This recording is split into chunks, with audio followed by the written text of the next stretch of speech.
విశాఖ జిల్లా భీమిలి రఘు కళాశాలలో అధ్యాపకురాలిపై దాడి జరిగింది.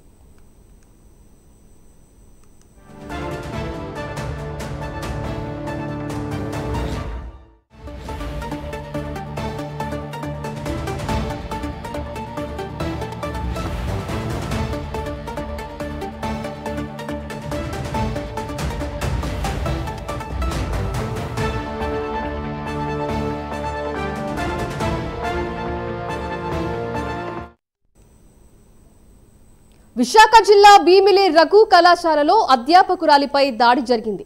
అధ్యాపకురాలిని విద్యార్థిని చెప్పుతో కొట్టింది. 2 రోజుల క్రితం ఈ ఘటన చోటు చేసుకుంది. ఈ విషయం ఆలస్యంగా వెలుగులోకి వచ్చింది. చెప్పుతో కొట్టిన వీడియో సోషల్ మీడియాలో చక్కర్లు కొడుతోంది. మొబైల్ ఫోన్ ఇవ్వాలని అధ్యాపకురాలిపై ఆ విద్యార్థిని అనుచిత వ్యాఖ్యలు చేసింది.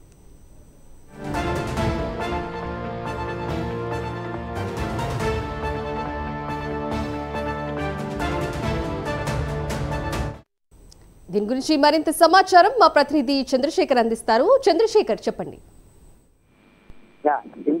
ఒకప్పుడు కాలంలో విద్యార్థుల్ని ఉపాధ్యాయులు దండిస్తే ప్రస్తుత యుగంలో అయితే ఉపాధ్యాయులపైన విద్యార్థులు దాడులకు పాల్పడుతున్నటువంటి ఘటనలు ఎప్పటికప్పుడే ఉత్పన్నమవుతున్నటువంటి పరిస్థితి కనిపిస్తుందని చెప్పవచ్చు. ఏదైతే 2 రోజుల క్రితం భీమిలి రఘు ఇంజనీరింగ్ కళాశాలలో జరిగినటువంటి ఘటనే ఇందుకు నిదర్శనంగా తీసుకోవచ్చు. ముఖ్యంగా చూసుకుంటే ఏదైతే రఘు ఇంజనీరింగ్ కళాశాలకు సంబంధించినటువంటి విద్యార్థిని ఒకరైతే ఉపాధ్యాయురాలిపై చెప్పుతో కొట్టినటువంటి ఘటన ఆలస్యంగానే వెలుగులోకి వచ్చింది. అయితే 2 రోజుల క్రితం జరిగినటువంటి ఘటనతో యావత్తు ఉపాధ్యాయ లోకమే పరిస్థితి కనిపించిందని చెప్పుకోవచ్చు. ప్రధానంగా చూసుకుంటే 2 రోజుల క్రితం జరిగినటువంటి ఘటనలో ఉపాధ్యాయురాలు విద్యార్థిని మొబైల్ ఫోన్ వాడుతుందనే నెపంతో ఆ ఫోన్ తీసుకునే ప్రయత్నం చేస్తే ఆమె ఇంటికి వెళ్లే సమయంలో ఫోన్ ఇచ్చేందుకు ఉపాధ్యాయురాలు వెయిట్ చేస్తున్న సమయంలో విద్యార్థిని అయితే ఉపాధ్యాయురాలపైన అయితే తిరగబడిన పరిస్థితి కనిపిస్తుంది. ఈ నేపథ్యంలో టీచర్ పైన నానా దుర్భాషలాడుతూ కూడా ఒక మహిళ అని చూడకుండానే సదరు విద్యార్థిని కూడా ఉండి ఒక మహిళగా ఉండి కూడా టీచర్ తనకి ఆ విద్యా బుద్ధులు నేర్పించినటువంటి ఒక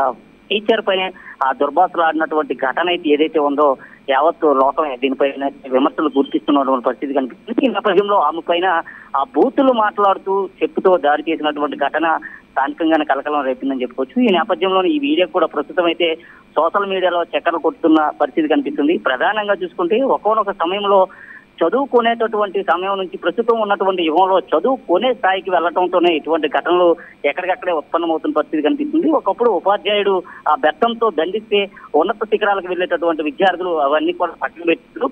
యుగంలో విద్యను కొనుక్కునే స్థాయిలో ఉన్న నేపథ్యంలో ఉపాధ్యాయులపైన తిరగబడుతున్నటువంటి ఘటన అయితే కనిపిస్తుందని చెప్పుకోవచ్చు. దీనిపైన ఇప్పటికీ కూడా ఆ నెటిజన్లు అయితే పూర్తిగా కూడా ఉపాధ్యాయురాలపైన జరిగినటువంటి దాడిని అయితే ఖండిస్తున్నటువంటి పరిస్థితి కనిపిస్తుంది. అయితే దీనికి సంబంధించి ఇప్పటికీ ఎటువంటి ఫిర్యాదు అందకపోవడమే ప్రస్తుతం అయితే శోచనీయంగా మారింది. అయితే ఈ ఘటనతో యావత్తు టోటల్ విస్తుపోయేటటువంటి టీచర్స్ అంతా కూడా దీనిపైన తీవ్ర విమర్శలు అయితే గుర్తిస్తున్నారు. అయితే విద్యార్థిని చేసినటువంటి ఆ తీరుపైన అయితే వారంతా కూడా మండిపడుతున్న పరిస్థితి కనిపిస్తుంది. అయితే దీనిపైన విద్యార్థికి టీచర్ అయితే ఆ ఉన్నత అధికారులకు అయితే ఫిర్యాదు చేసినట్లుగా తెలుస్తుంది. Sindhu, thank you Chandrasekhar.